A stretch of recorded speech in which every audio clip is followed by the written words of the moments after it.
အဲ့ဒါလို့10မိနစ်လောက်ကနေစပြီးတရားထုတ်ပြီးတော့နေတဲ့သူဟာအခုတရားထုတ်တာ2နှစ်လောက်ကြာလာတဲ့အခါတနာရီ2နာရီတခါတလေအချိန်မင်းနေတဲ့ခါမှာ3နာရီလောက်တောင်အေးအေးဆေးဆေးအားထုတ်နေတဲ့လူတွေရှိတယ်နော်အစားတုန်းကတော့10မိနစ်နဲ့စတာပဲအားထုတ်ခါစမှာတရားထိုင်ညောင်းတယ်ကျင်တယ်တော့ညောင်းမှကျင်မှထုံမှကြိုက်မှကြောက်တယ်တနာရီတော့မထိုင်နိုင်ဘူးတနာရီမထိုင်နိုင်ရင်10မိနစ်တော့ထိုင်ပါ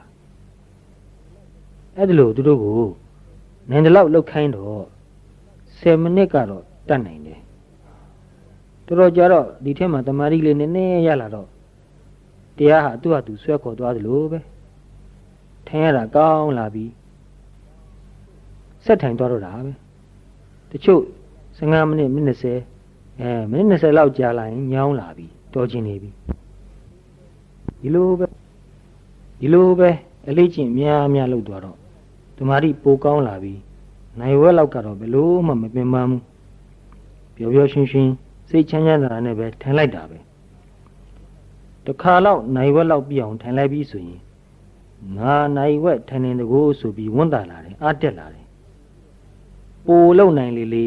ပိုပြီးတော့အားတက်လေပဲလူကနေဆက်ပြီးတော့အားထုတ်သွားလို့ရှိရင်45မိနစ်တနာရီဖြစ်လာတာပဲဒါနဲ့ခါမှာအသက်တာဆုံးအနေထားကိုရွေးပြီးထိုင်ဖို့လိုတယ်တမင်တကာပင်ပန်းအောင်ဆင်းရဲအောင်မထိုင်သင့်ဘူးတချို့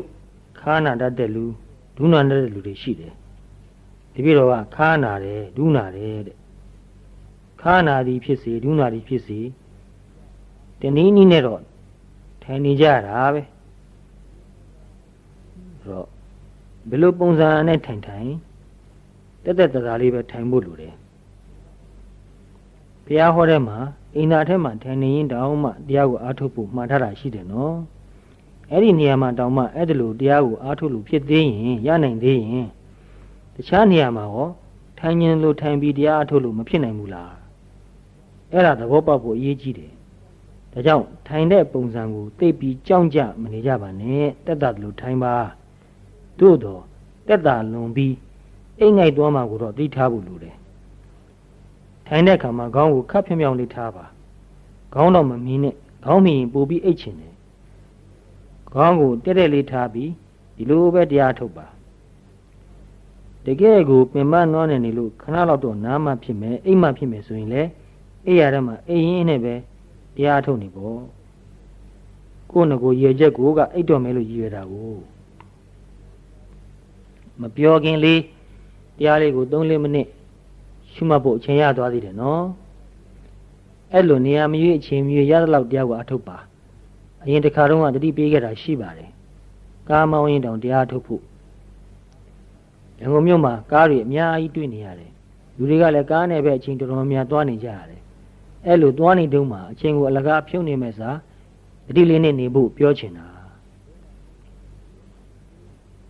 ရုံးမှာအမှုထမ်းတဲ့လူတွေကိုရုံးမှာထိုင်နေရတဲ့စပွဲကလေးထိုင်မှာပဲခဏလေးဖြစ်10မိနစ်2မိနစ်ဖြစ်နားပြီးတော့တရားကိုရှုမှတ်ပါရုံးပေါ်မှာပဲတခါတလေခုနာဒီနာသွားရတာရှိတယ်နော်အဲ့ဒါလိုသွားလာရတဲ့အခါခြေလမ်း10လမ်း15လမ်းဖြစ်တတိလေးနဲ့ကပြီးတိနေလို့ရတယ်နော်ဒါလောက်ကျယ်ဝန်းတဲ့နေရာဆိုရင်ခြေလမ်း10လမ်း15လမ်းလှမ်းလို့ရတယ်နော်အဲ့လိုလှမ်းတဲ့အခါခြေလမ်းကိုကြွလိုက်တယ်ရှေ့ကိုတွန်းလိုက်တယ်ချလိုက်တယ်3ချက်လောက်သိရင်ကိုပဲတော်တော်အကျိုးများနေပြီ3ချက်မရနိုင်ရင်လည်း2ချက်လောက်သိလဲတော်တော်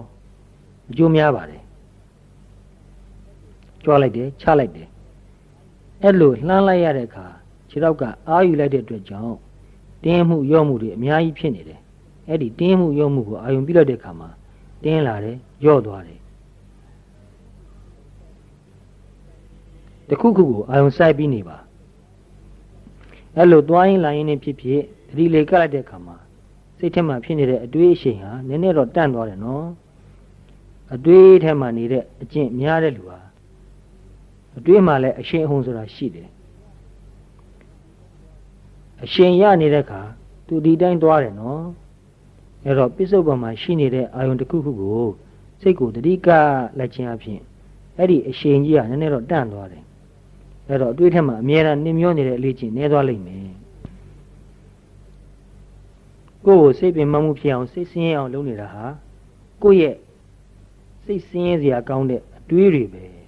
ကိုယ့်စိတ်ပဲတွားရင်လာရင်နဲ့အဲ့ဒီတတိကိုကန့်နေလောက်ကန့်ရင်သူတို့မဝင်ရင်အတွေးတွေရပ်သွားလိမ့်မယ်အဲ့ဒီအတွေးတွေဝင်ခွင့်နည်းသွားလိမ့်မယ်နော်သူတို့မဝင်ရင်စိတ်ကအလိုလိုကြည်လင်သွားလိမ့်မယ်လူတွေဟာအဖို့ကိုအများကြီးရှာတယ်လို့ခုနပြောခဲ့တယ်နော်ကိုယ်စိတ်ကိုတီးပြီးနေနေတဲ့လူဟာပြင်ပအဖို့ကိုရှာဖို့မလိုတော့ဘူးကိုယ်စိတ်ထဲမှာပဲတတိတမာတိပညာတွေဖြစ်နေတဲ့လူဟာအဲ့ဒါလေးကိုတီးပြီးတော့အဖို့လုပ်ပြီးတော့နေလို့ရတယ်ပြင်ပအဖို့ဆိုတာကိုယ်နဲ့အတူတူအမြဲတမ်းမပါနိုင်ဘူးအပေါ်ယံအဖို့ပဲဖြစ်မယ်ခဏအဖို့ပဲဖြစ်မယ်တကယ်ဒုက္ခနဲ့တွေ့တဲ့အခါအခက်ခဲနဲ့တွေ့တဲ့အခါမှာအဲ့ဒီပြင်ပအဖို့ကကိုယ်ကိုဘာမှထိထိရောက်အကူအညီမပေးနိုင်ဘူးနည်းနည်းပါးပါးတော့ပေးနိုင်မှာပေါ့မိတ်ဆွေငယ်ချင်းတွေဆွေမျိုးတွေကဒုက္ခရောက်တဲ့အခါမှာသူတို့တတ်နိုင်လောက်တော့အကူအညီပေးမယ်ပေါ့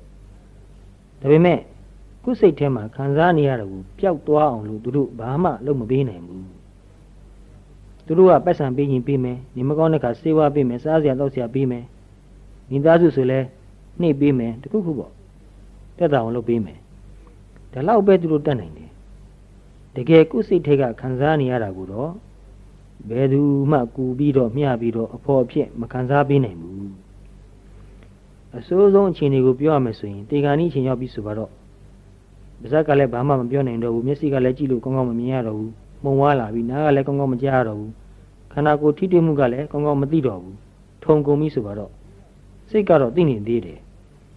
ဘေးကကြည့်နေတဲ့လူတွေကတော့မျောနေပြီလို့ထင်ပါပဲနော်တကယ်တော့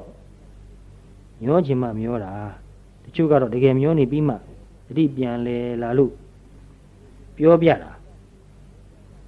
သူတို့ကတော့ဘေးကလူတွေကမျောသွားပြီလို့ပြောနေကြတယ်ဒါပေမဲ့အဲ့ဒီပြောနေတဲ့အချိန်မှာအဲ့ဒီပြောတာကိုသူတို့ကြားနေရတယ်တဲ့